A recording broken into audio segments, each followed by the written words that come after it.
2054 vote আমাদের সর্বমোট caste হয়েছে। আমাদের হ্যাঁ ভোট হয়েছে 1436 ভোট, না ভোট হয়েছে 451, আমাদের অবৈধ অথবা বহিষ্কৃত ভোট হয়েছে 166, যেটা নষ্ট ভোট বলা হয়। এই হলো 2054 ভোট।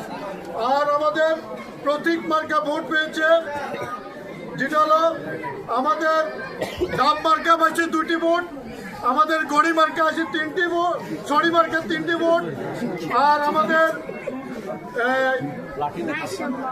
ধানের শীষ 766 ভোট পেয়েছে, হাত পাকা 14 ভোট পেয়েছে, আমাদের নাঙ্গল মার্কা আছে 23 ভোট, আমাদের দাঁড়িপাল্লা মার্কা আছে 1181 ভোট।